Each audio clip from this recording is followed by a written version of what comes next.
Hello, y'all. Welcome back to another episode of Tea and Champagne Podcast. My name is Lenah. Hey, everybody. My name is Dee. Yes, and we are here.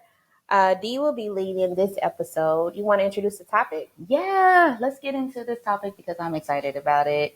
It is an option to date your inner child on this episode. We are going to discuss ways to tap into the childlike version of ourselves. We're going to take it back to who we were before we became who we are now and just kind of revisit. When we were kids, it was not heavy living. Yeah. So I want to revisit that this episode, give ourselves a break mentally, if not anything else. Yeah. Mm-hmm. Well, before we get into the tea, because I feel like we're going to have a lot to talk about here, I'm just going to go ahead and revisit our housekeeping rules here. Yeah. Sippers, if you want to be a guest on Tea and Champagne Podcast, you can always email us at teaandchampagnepod@gmail.com. And also, we are interested in your journal entries. We want to hear from y'all. We want y'all to DM us. I think I do have a prompt question here for the sippers. Yeah. So we'll give you that at the end of the episode. Okay. And Dee, you want to go ahead and introduce the business of the week? Yes, I do. So we are going to give a shout out to a catering company. So for all of your catering needs, you guys can visit Party Bites Kitchen and Catering and Event Space because it is also an opportunity to get you a venue for your, for your event or for your catering needs. They can host you and feed you. Mm-hmm. Party Bites, it is located here in Chattanooga, Tennessee. Their address is 806 East 12th Street. And we have used them before at a previous event, and they had a beautiful charcuterie set up. Mm-hmm. They have charcuterie, they have plated dinners, they have plated options, and they have small bites. And again, it's Party Bites Kitchen and Catering and Event Space. All right. Tell the sippers what we drinking today, because we finally got our champagne. Yes, our sparkling beverage. Here on Tea and Champagne, we are partaking in some sparkling wine or cava, if you will. So cheers. We are indulging in some bubbly. Mm-hmm. And it's good. It is very extra good. dry. Extra dry cava. Okay. Well, that's our Black Business of the Week. That is what we are drinking. And let's get into the episode. Okay.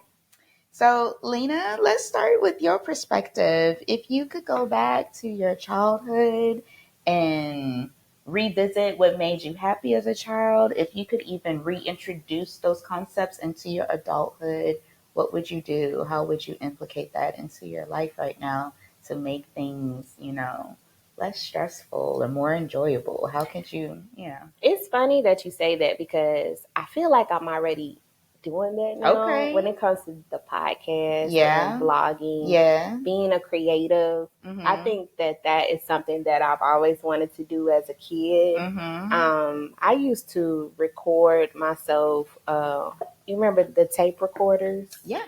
So what I used to do was I would record music on the radio, then I would mute it, and then I would record myself like, yo, what's up, Power 94? This your girl, Jay. Little Jay here.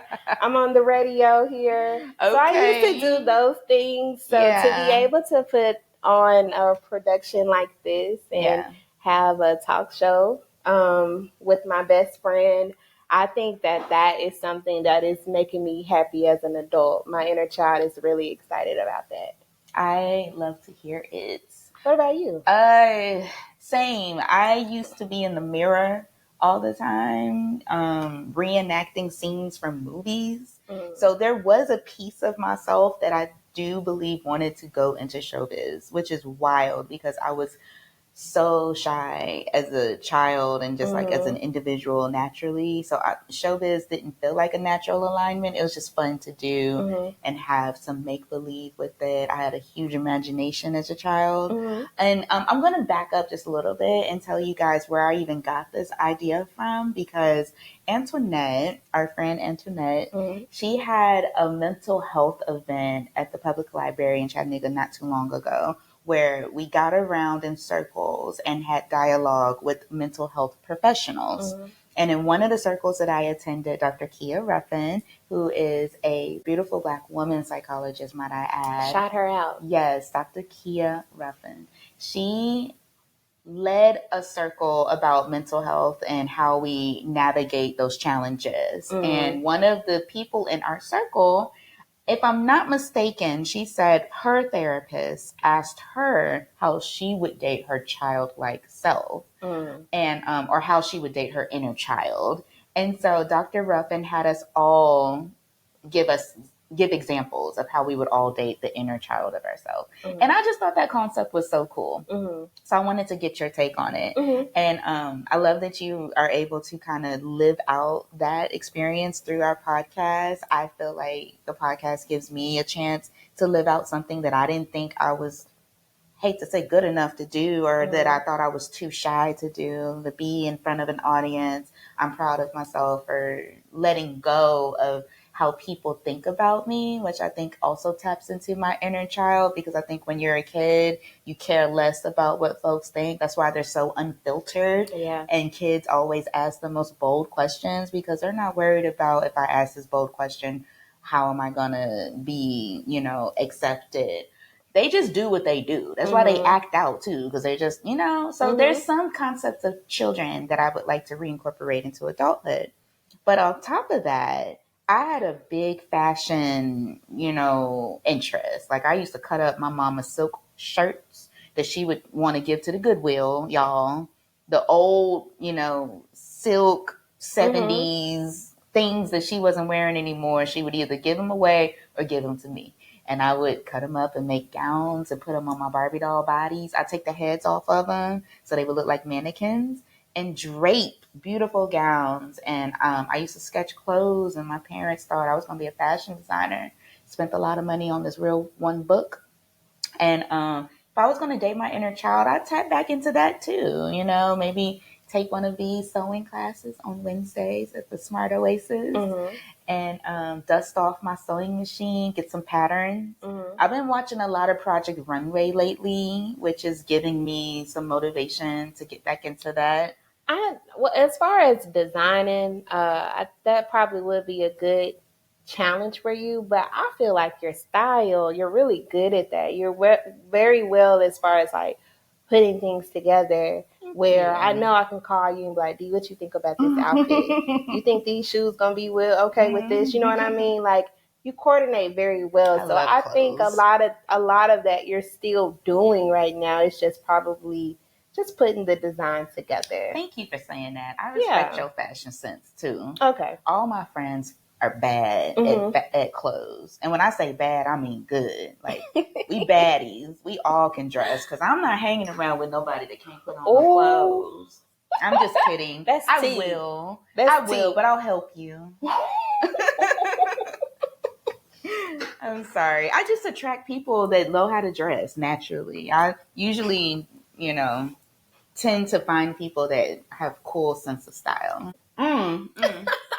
So that was a generalization and an overview. So you said that you would want to, well, you're already living out through being on the podcast. But what else as a child, aside from pretending to be recording yourself, like what else did you do for fun as a child? I think music or singing would be another childhood dream that I want to go back to. I used to think I could be like Beyonce too. Okay. I mean, I probably won't. I really want to go back into doing singing lessons. You told me that. Because I was good.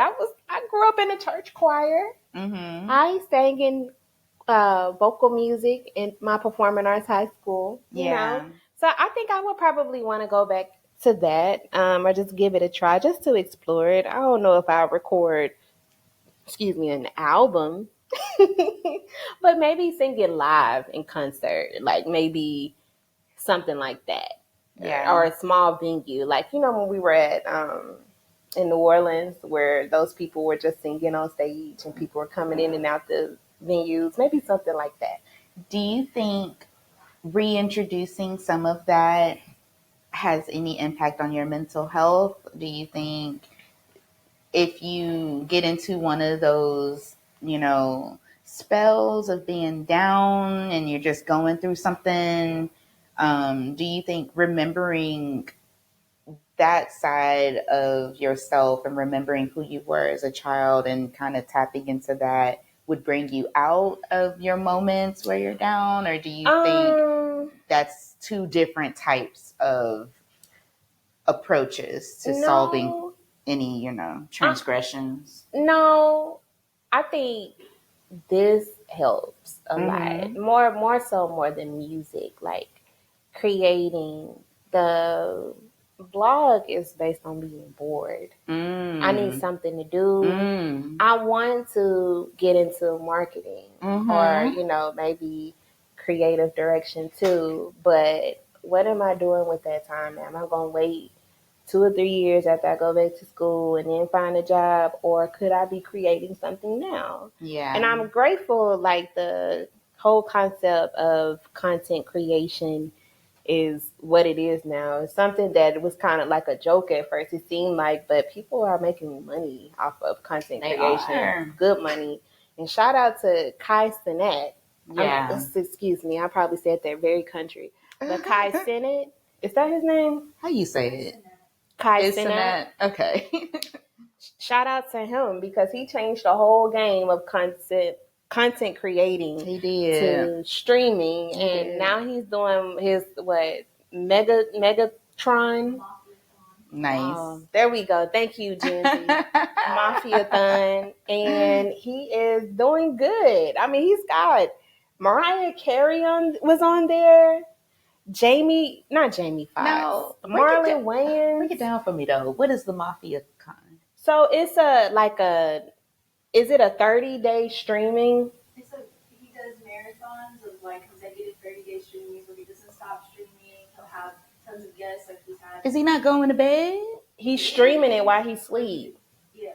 So he's renting out like this whole mansion. He's got a production crew that while he's sleeping. Yeah. Dang. And taking showers. I don't think they showed him naked, but he's in the bathroom. This is showing my age, y'all, because what? But I mean, guests are on there. They love it, apparently. Kayla, Neo, Kim Kardashian. Mariah Carey was on there. Yeah. That's before wild. He's even started these marathons or whatever they call. Nicki Minaj was on there. Like he's had. You know what? That's smart though, because these big entertainers come to his level. Yeah. Which is like.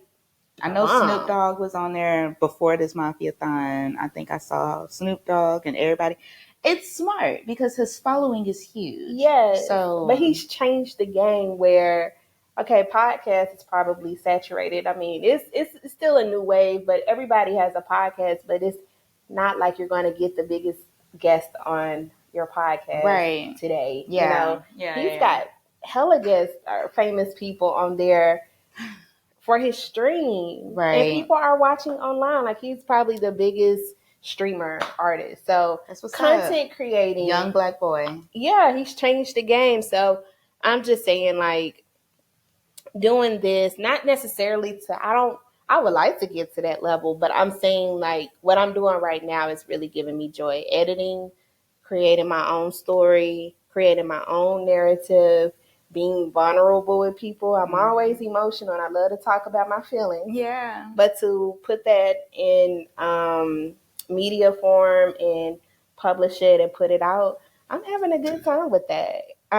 So yeah, that kind of when I have my my little low mental health days, I do pick up my my phone and start editing. Good. And that makes me feel pretty better. And that is channeling some of young Lenah. Yeah. Young Lenah was a creator. Just wanting to create something. Yeah. I like that because when I feel down, I have to remember who I was before the weight of the world was introduced into my life. Mm-hmm. You know, once upon a time, we didn't have any worries. And I am fortunate enough to to where I grew up in a healthy home. Like my childhood, thank God, was a healthy situation. And my heart goes out to any person who can't tap into their childhood memories because there's so much trauma for them. And so I do acknowledge that. And I am grateful that my childhood was filled with love. And even when I felt like I wasn't getting everything that I wanted, like I think I got my first pair of Nikes in middle school, because middle school is when they started recognizing like them Shaqs ain't, where you get Shaqs from? It's like the people at Brenner didn't like my Jay-Z shoes, my Sean Carter's. I was like, y'all ain't up on this. Did you have the Scooby-Doo? I did. Those are name brands. I know. They sold them in Foot Locker. They were. I know. My sister was like, got them Scooby-Doos. They was jugging at me.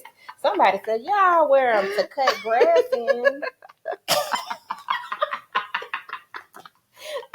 Listen, when I loved my Shaquille O'Neals that came from Payless. Girl. I wanted them shoes. I picked them out.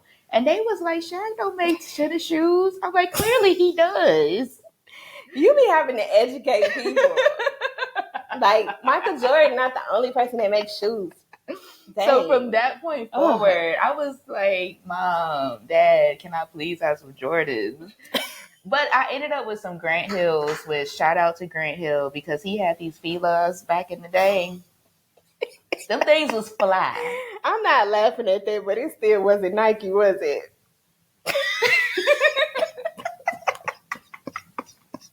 That's okay. I don't think they ever got me Pumas. Girl, I'll take Pumas. I remember they brought me some Pro Wings one year. Now, Pro Wings, again, it is another Payless brand.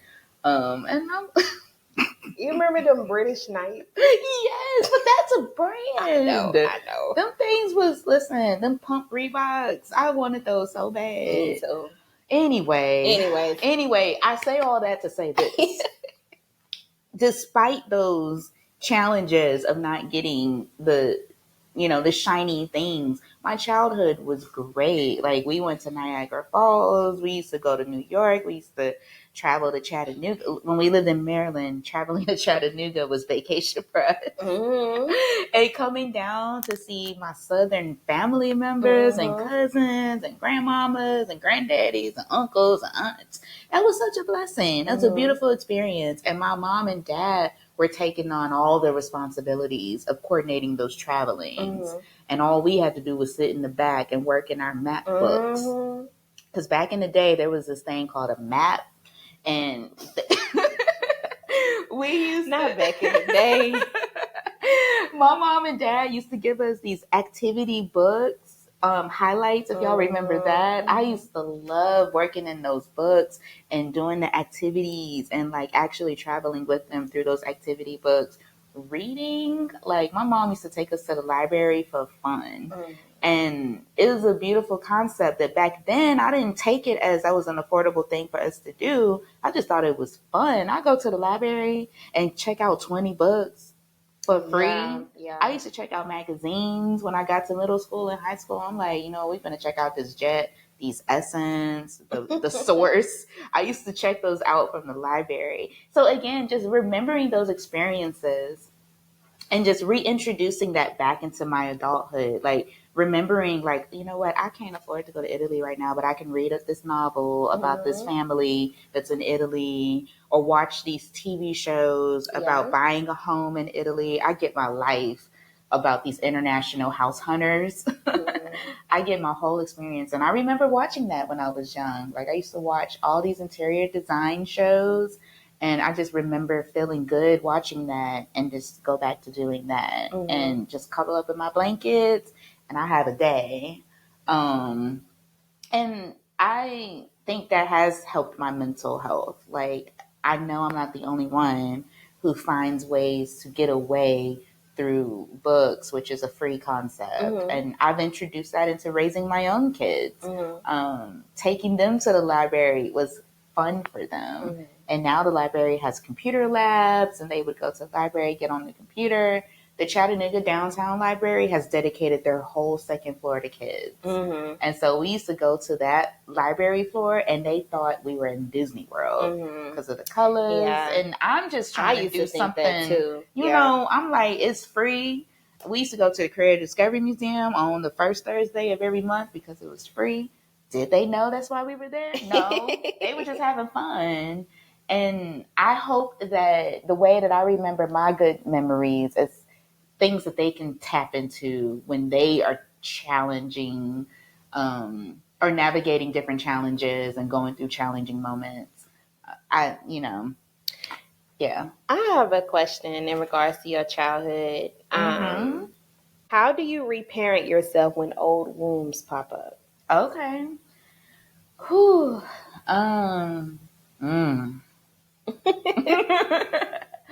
Okay. So y'all, we're gonna spill some tea a little bit, because old wounds, being shy, I feel like is a symptom of insecurities. Mm-hmm. And I used to be highly insecure about my hair, highly insecure about my teeth, insecure about I know being thick is the thing right now, and the girls are getting the booty shots and the BBLs. But when I started gaining weight going through puberty, I used to wear sweatshirts and jackets around my waist. Like, I would cover up everything. I ain't started wearing real swimsuits until probably a year or two ago. I used to swim in t-shirts. That's good. You know, growth. Yeah. Insecure about that stuff, and so being shy was again a symptom of those insecurities and just wanting to hide myself. Mm-hmm. And I reparent those moments because you're asking, how do I reparent? Oh, when old wounds pop up. Yes. Sorry. Like old feelings. Yes. Okay. So yes. And I'm getting to that. So yes, reparenting myself in those moments of insecurities, they do show up as an adult, kind of like how they did when I was a child. Like when I'm trying to grow professionally, for example, you know, sometimes I'm insecure about using my voice in spaces of people that make way more money than me.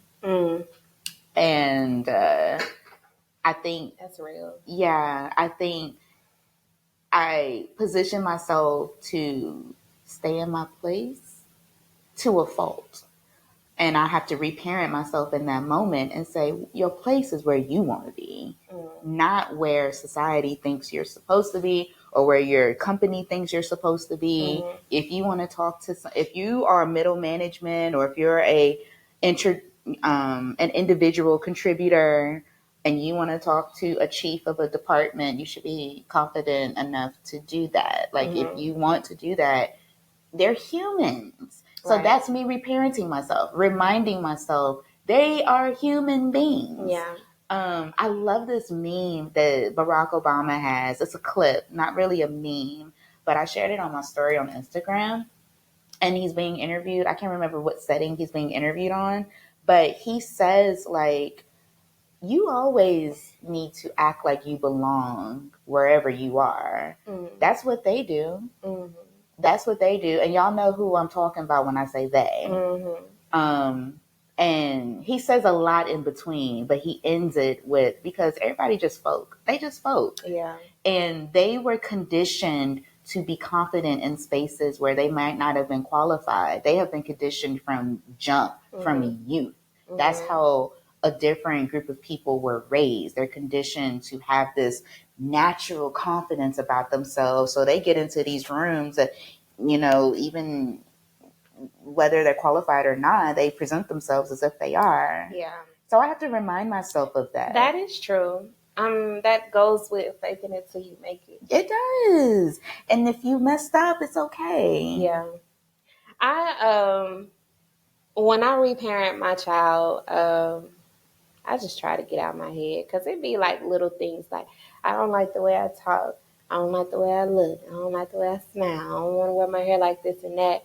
But then you put all that energy into those small things where when you present it, people be looking at the whole package. They don't even be looking at the whole thing that you're self-conscious about, or what you think, what your biggest insecurity may be. Yeah. I had to reparent myself that way too, and tell myself that we're human. Yeah. Everybody had to start somewhere. They did. Sometimes it's not going to be polished all the time, but it's something. You did something. You got to give yourself credit for doing this much. And I be having to have them talks all the time, and I be having to hug myself all the time, pat myself all the time. You cross your arms over yourself? Or what do you mean? You mean figuratively? Yeah. Like, or just pat myself on the back. Okay. Thank you for that. 55 minutes. But anything you want to say to wrap that up? We'll close out on this. Okay. To our audience, our fellow sippers, if you have never thought about dating your inner child, if you've had a good childhood and you remember those good memories and you haven't thought about it yet, take a moment to remember the part about your childhood that you loved and exercise that into adulthood. If you used to love roller skating, go to the skating rink. Yeah. If you used to love picking out on ice cream or Little Debbie cakes, if you think that still tastes good to you now, or if it's okay with your nutrition, do it. Mm-hmm. If you used to love playing hopscotch, y'all, try this hopscotch out. If you used to love double dutching, which I'm surprised down south, y'all didn't double dutch as much. But if you one of them people that love jump roping, get into your jump rope. Think about something that you used to love doing. I know adults are coloring now, which is a beautiful example of dating their inner child. And whatever other activity. For me, it was fashion design. But me and my siblings, we used to also play video games. We used to play Crash Bandicoot on PlayStation. I might revisit that again because the kids know about Crash Bandicoot. That might give me a reason to engage with my kids again. Mm-hmm. Whatever version of that is for you, I challenge my sippers to go ahead and do that. And for my love bugs whose childhood wasn't so great, I understand that. And that's another reason to make new memories as an adult of things you wanted to do as a child that you didn't get a chance to do. You know, it's never too late to do it. So I'm going to close out on that. Okay. And my journal prompt for you sippers, so you can send in your journal entries, it is, do you think our inner child needs discipline or more freedom? So write us, send it to teaandchampagnepod@gmail.com. DM us. We would like to engage with you. So, yes. All right. Let's just end here because you know what? We're taking it easy. That was a good episode. I like this. Yeah. All right. Good topic. Thank you. Bye, y'all. Bye.